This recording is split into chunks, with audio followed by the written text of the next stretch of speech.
Luis Tosar, muy buenas noches. Buenas noches. Bienvenido a la 25. Muchas gracias. Estrenas este viernes La Infiltrada, de la directora Arantxa Echevarría, que es la historia real de una agente de la Policía Nacional, jovencísima, 22 años, que decidió dar un paso al frente e infiltrarse en ETA. De hecho, dio casi una década de su vida para estar infiltrada en ETA y para ayudar a obtener información que permitiera desarticular distintos comandos de la banda.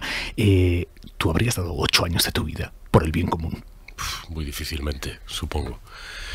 Yo creo que hay que ser una pasta muy especial para hacer eso. Todavía hoy, a día de hoy, creo que no entendemos todavía los que hemos participado en esta película, después de tener conversaciones con gente, no con la propia Arantxa, pero sí con gente de su entorno y gente que participó en ese operativo de manera directa.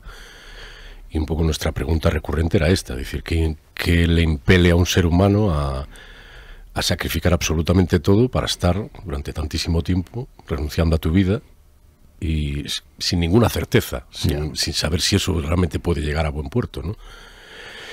Y, hombre, yo estoy comprometido con el ser humano y estoy comprometido con mi sociedad, punto, pero no sé si sería capaz de hacer algo así. Además, hay una cosa que dibuja muy bien la peli y es el riesgo permanente. Esto no es que te arriesgas a que te descubran al final y te metan un tiro, que también, sino que en cada día, en cada decisión de su vida, esta gente ponía su vida en riesgo, ¿no? Es una constancia permanente la de esta gente.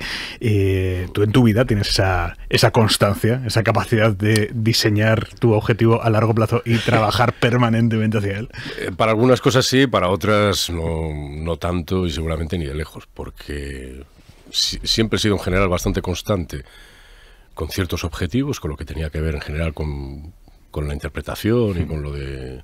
No tanto con metas concretas, sino con lo de conseguir dedicarme a esto durante un plazo largo de tiempo, ¿no? Y en ese sentido sí que creo que lo he sido y soy capaz de hacerlo. Ya con otros aspectos de mi vida quizá no tanto, soy un poco más irregular, yo creo. Tú interpretas al poli, que es el jefe de la gente, y que de hecho en varios momentos de la película, cuando las cosas se empiezan a poner feas, él apuesta por apretar un poco, por mantener a la gente ahí, hasta que al final, tampoco vamos a hacer spoiler, pero él hay un momento en el que dice, bien, vamos a sacar a esta mujer para protegerla, a pesar de que ella no se deja sacar de allí. ¿Tú te habría caído bien el poli que interpretas? No lo sé, es un personaje bastante... El personaje de la ficción, porque yo realmente al original tampoco lo conozco tanto como para poder emitir un juicio sobre él. Además, él fue muy generoso con nosotros, nos contó de una manera muy relajada todo lo que había sido su vivencia desde su punto de vista de aquellos años. Pero claro, no deja de ser una figura que está fuera, digamos, de la que realmente estaba jugándose el tipo permanentemente. No digo que los otros no se lo jugasen, que también, porque evidentemente eran policías en Euskadi y eso es una forma de vida completamente diferente y muy arriesgada todos los días. Pero ella directamente estaba infiltrándose en la organización con todo lo que eso conllevaba. Este hombre, claro, tuvo que tomar decisiones muy delicadas en momentos en los que no había ninguna certeza de nada, de si eso iba a progresar o no iba a progresar, o la información que también manejaban los otros, que nunca la sabían, ¿no? Además, estamos hablando de una época que era analógica, ni siquiera había el sistema de información que puede existir hoy en día. Hoy por la mañana una compañera vuestra me comentaba, joder, es muy divertido ver cómo un tipo se va a hacer fotocopias a toda velocidad, y es que es verdad, claro, en aquella época había que hacer las cosas así, no era sacar un pantallazo, ¿no? Los micros, ellos nos contaban que los micros funcionaban muy mal, entonces siempre estaban guiándose por referencias que eran un poco imprecisas, ¿no? O sea, que tuviste contacto con ese policía. Sí. Con ese y con alguno más del operativo, y con alguna más del operativo, que están hoy en día algunos en activo, este en concreto no, pero, por ejemplo, el personaje que interpreta a Nausicaa, la otra policía, la que está embarazada, está en activo. Y ella, pues bueno, pasó por eso en aquel momento, ¿no? Y es curioso el grado de compromiso que tenían, porque ella, o sea, realmente esto que contamos en la película no fue exactamente así, lo de utilizar el embarazo, pero sí les venía bien. Y ellos entendían que les venía bien eso porque, bueno, les hacía pasar más desapercibidos. Una poli infiltrada embarazada, nunca nadie va a sospechar de ella, ¿no? Claro, que anden por allí vigilando, pues bueno, nadie se fija mucho nunca en una embarazada, o la miras con otros ojos, ¿no? Oye, y la poli que fue la gente infiltrada, de la que lo único que sabemos ahora es que está fuera de España. Y nada más, eso se dice al final de la película, que ya está fuera de España, que es una persona que ha tenido que ser extraída de estos ambientes. ¿Os consta si ha visto la peli, si le ha gustado? Nos consta que le llegó el guión y nos consta que no ha puesto ninguna cortapisa con respecto al guión, con lo cual entendemos que lo habrá leído, pero no ha habido ninguna comunicación más directa que eso, ¿no? O sea que no tenemos en principio ninguna objeción por su parte, pero tampoco tenemos ninguna aprobación en concreto, ¿no? Bueno, igual hasta mejor, ¿no? Sí, y yo entiendo también que ella, desde el momento en que decide que ya se extrae del operativo y tiene que, bueno, pues tiene que dar una vida protegida, por así decirlo, porque es un personaje muy delicado, todavía a día de hoy, entiendo, pues bueno, pues habrá tomado esa decisión. Me parece también muy loable por su parte lo de no tener ningún ánimo de protagonismo, ¿no? Lo cual creo que también es muy femenino por otro lado. Creo que si fuese un chico igual sería de otra manera. Yo creo que la testosterona nos hace ser más protagonistas de las cosas y necesitar más atención, ¿no? Y ella desde el minuto uno en que este señor le dijo, oye, te tienes que infiltrar aquí y no eres nadie a partir de ahora. Hostia, hay que echarle muchos bemoles para hacer eso, ¿no? Primero fue Maishabel, ahora esto. ¿Es casualidad o es que hay una decisión en ti de colaborar con la memoria sobre el terrorismo a través de la cultura? Bueno, es casualidad porque me lo ofrecen, es decir, pero sí hay un interés personal en indagar sobre esto, en intentar comprenderlo desde diversos lugares, de aceptar la invitación que de manera desinteresada uno recibe por parte de gente que tuvo que ver con esto y que de manera desinteresada te están contando lo que fue su experiencia, de un lado y del otro, para entender lo que pudo haber sido aquello durante sobre todo los años más duros, ¿no? Y es una oportunidad que me brindan y a la que no puedo decir que no, porque me parece tan interesante poder contribuir también al diálogo y al proceso de sanación, por así decirlo, de un país que está muy dolido, de un país que está muy herido por la huella del terrorismo y que creo que necesita realmente de todos los esfuerzos que podamos hacer entre todos para caminar hacia un futuro en el que, ojalá, podamos convivir mínimamente en paz con esto, ¿no? Ahora que este viernes estrenas una peli de cuando ETA mataba a mansalva y la gente se jugaba la vida por desactivar a la banda, ¿qué sientes cuando has escuchado esta semana a Isabel Díaz Ayuso decir que ETA está más viva que nunca, que estamos peor que nunca? Un horror, me parece un horror. Me parece un horror utilizar a ETA como se está utilizando, sobre todo en los últimos tiempos, porque da la sensación, o al menos esa la que yo tengo, de que es un poco impune que se pueda hablar de esto sin que pase absolutamente nada, ¿no? Sin que solo sean réditos políticos, sin no haya ningún tipo de castigo en ningún lado. Ya no digo en las urnas, porque ahora mismo no estamos en unas elecciones, pero un mínimo de resentimiento en el apoyo popular. Porque hablamos de esto como si fuese cualquier cosa, y han sido años y años y años de mucho dolor en este país, ¿no? Y no es verdad. Sobre todo no es verdad lo que dice. No es verdad que ETA siga viva, no es verdad que haya atentados, no es verdad que haya pistoleros por las calles, no es cierto. ETA se acabó hace unos cuantos años, por fortuna, y de una manera o de otra estamos intentando recomponer este país, ¿no? Muchos lo están intentando, otros quizá no tanto, ¿no? ¿Cuánto miedo tienes a que un titular tuyo sobre este tema se vuelva a sacar de contexto, como te pasó hace unos años con una promo? ¿Vas con el freno de mano echado hablando de esto? No sé si con el freno de mano echado, pero sí voy con precaución, claro, evidentemente. Sí, porque además provoca mucho... como se dice en Galicia, decimos desacogo, o sea, te desequilibra mucho en tu vida, ¿no? Yeah. Algo que tú has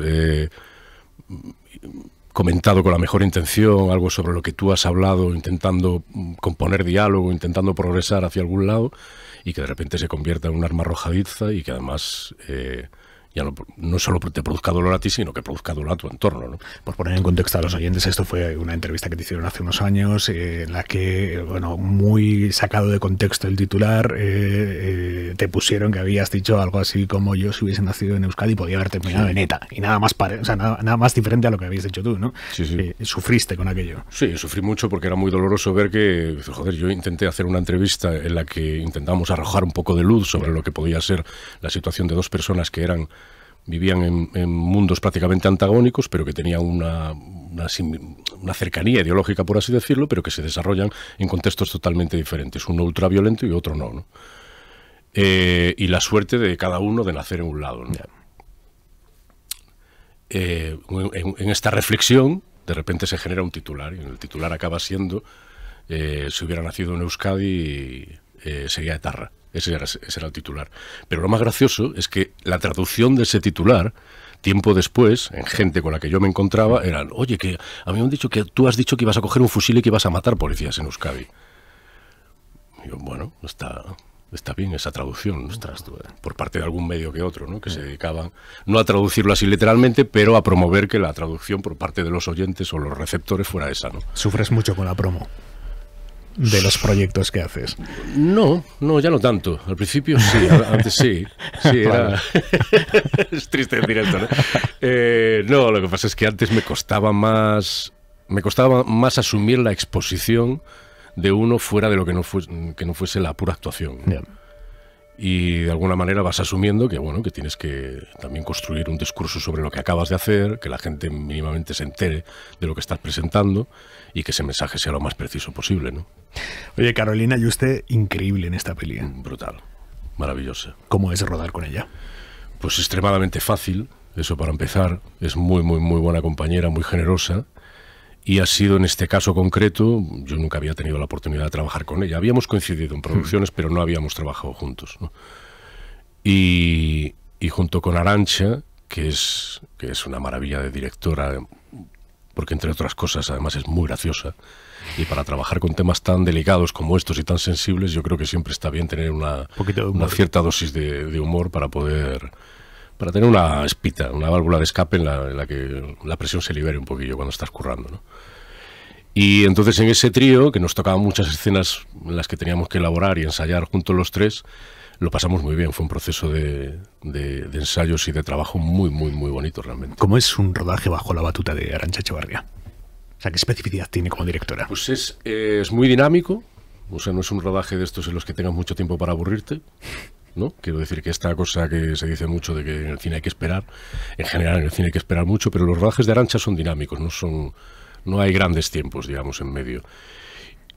Y luego ella tiene una cosa que yo aprecio especialmente, que es ella es específica, es precisa y concreta. Y yo eso lo valoro muchísimo. A ver, explícamelo. No, porque cuando los directores o las directoras empiezan a perder en conceptos muy genéricos o muy etéreos, es muy difícil para un actor a veces pillarlo, porque tú puedes estar en una longitud de onda que no tiene nada que ver con eso, ¿no? Yeah. Entonces si alguien empieza a hablar no, porque la generosidad de tu personaje es un personaje que piensa de manera más amplia, es un personaje que tiene sus... Digo, joder, yo necesito algo más concreto a lo que agarrarme. Menos paja. En este momento necesito que alguien me diga de qué va esta escena, de que están enfadados entre ellos, de que aquí se rompe algo, no sé, quiero decir cosas más específicas, ¿no?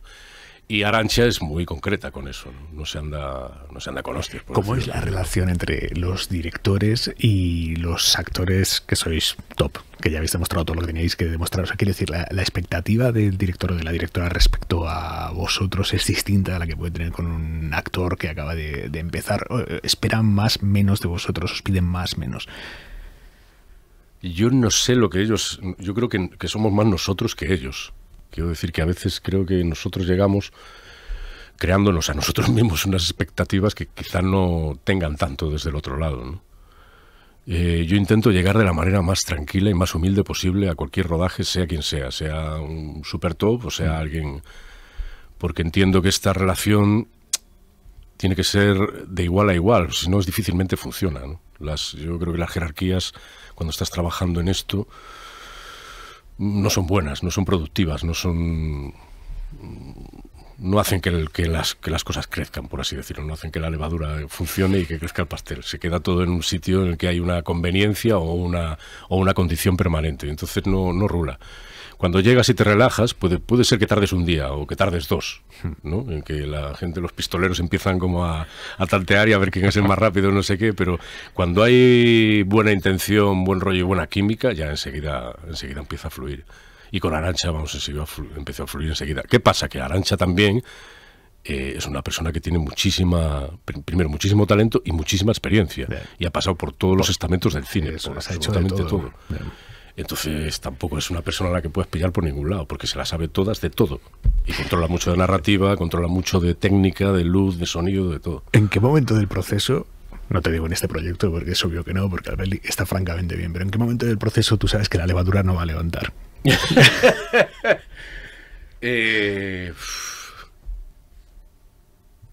Es que te diría que tiene que levantar sí o sí. O sea, hay un momento en el que tú tienes que tirar sea como sea. Hay momentos en que se hace más de rogar, es verdad. Y hay momentos en que ves, sobre todo al principio, yo creo que las cosas se pillan pronto. Y ves que la cosa no funciona como te gustaría a ti que funcionase. Pero es cierto que te vas buscando la vida para que eso llegue a buen puerto. O sea, si no es de una manera, tiene que ser de otra. Pero como normalmente tiene que salir, o sea, a mí no me ha pasado nunca que me haya tenido que ir de ningún lado. Y espero que no me pase, porque sinceramente supongo que debe ser un trauma gordo, ¿no? No irte, pero después ver el contenido y decir, ostras, nuevo gatillazo de proyecto. No te estoy pidiendo que me digas cuál ha sido. No, sí, no, pero sí que los he tenido alguno. Pero, pero sí, hay alguno que ves que no funciona nunca, no acaba de arrancar y dices, bueno, pues tiro con lo que haya. Yo hago lo mío como pueda, intento salvar a mis compañeros también si puedo, que me salven ellos a mí. Y a veces se hacen incluso, pues eso, pequeñas alianzas por el medio como para decir, venga, resistamos y aguantemos entre nosotros, ¿no? Oye, eres un actor que no rehuyes de la publicidad, que haces anuncios. ¿Esto es solo por pasta o porque crees que también hay arte en la publicidad? Bueno... Dime la segunda. Solo por pasta no es, pero evidentemente a mí, por ejemplo, cuando me ofrecieron mi primer anuncio de cerveza, claro, tenía un componente artístico muy importante y fue totalmente seductor para mí. Primero porque era la idea de trabajar con un director de cine, que en aquel momento fue Daniel Monzó, y que era un texto muy tarantiniano, es decir, era un trabajo de actor. No era simplemente llegar, poner la cara y hacer así, o hacer un brindis. O sea, había un monólogo, era la versión larga además del anuncio. Yo recuerdo que duraba casi como 5 minutos, o sea, es que realmente era un trabajo de actor, y eso para mí fue, claro, muy seductor. Si no de entrada igual hubiera, sido más reticente seguramente, sí. Un director que no haya hecho nunca un largo puede convencerte. Sí, de hecho me han convencido varios. O sea, yo he trabajado con varios... Llegados a este punto de tu carrera, ¿eh? Sí. Y sí, y sigo haciéndolo. O sea, el último, así digamos, director novel con el que he currado fue con Aritz Moreno, que fue con Ventajas de viajar en tren. Pero claro, yo leí ese guión y me fascinó. Y él me pareció un tipo tan peculiar también, sin conocerlo mucho, que dije, coño, pues me voy con este a saco. ¿Qué le pides a mí me seduce mucho la gente recién llegada, porque tienen una energía que nosotros ya no tenemos, por así decirlo, aunque intentes mantenerla, y aunque intentes mantener la llama viva, todo eso, inevitablemente hay una energía de descubridor o descubridora que nosotros ya nos quedó lejos hace años, ¿no? ¿Qué echas menos de ese Tosar de hace 20 años? A veces echo de menos, por así decirlo, la inexperiencia. O sea, echo de menos a veces no verlas venir. Claro, porque ahora ya es como que nada te pilla de sorpresa. O sea, las ves venir claramente ahora ya. En general sí. En general sí, ya después de 20 y pico años, casi 30 en esto, claro, te las vas viendo más o menos llegar. Eso no quiere decir ni que lo sepa hacer, ni que sepa cómo van a acabar las cosas. De eso, básicamente, yo creo que no tenemos ninguno ni puta idea, pero a la hora de trabajar y de conocerte mejor y de saber dónde cojeas y dónde puede ser que flojees en ciertas cosas, pues bueno, ya lo vas sabiendo. Quizá esa inexperiencia de antes pues te hacía un poquito más loco, y eso también viene bien, ¿no? En esto. Durante tu carrera no te has callado nunca. Hay aquellas cosas que te han molestado, que te han quemado socialmente, de la realidad que nos rodea. ¿Cómo estás viviendo? ¿Qué te sugiere el genocidio israelí sobre Gaza? Bueno, me parece un horror, y me parece que Netanyahu ahora mismo es por así decirlo, por decir un titular, un enemigo público número 1. Y me parece muy triste todo lo que está ocurriendo con la comunidad internacional. Me parece muy triste que nos estemos dando cuenta ahora de que la Organización de Naciones Unidas no sirve básicamente para nada, que cualquier país, como en este caso Israel, se lo puede saltar a la torera, y que un señor como Netanyahu decida que, a pesar de todo el horror que ocurrió el 7 de octubre del 2023, que evidentemente es absolutamente condenable, pues un año después este señor se ha llevado por delante 50.000 vidas de personas que no tenían, muchas de ellas, absolutamente nada que ver con esto, ¿no? muchas de ellas niños además, ¿no? Y es muy triste ver como, bueno, el otro día lo decía también una compañera vuestra aquí, ¿no? Me encantaría que la palabra derechos, la expresión derechos humanos volviese a recuperar otra vez su significado. Y esto sería maravilloso, ¿no? Que el significado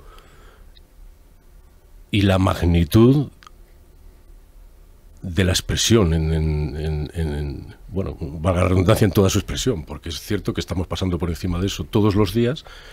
Y ya creo que hemos desarrollado, por desgracia, una cierta analgesia en general al verlo en televisión. Ya nos da lo mismo que sea Gaza, que sea el Líbano, que sea... Bueno, próximamente no sabemos lo que sea. Pero es un horror.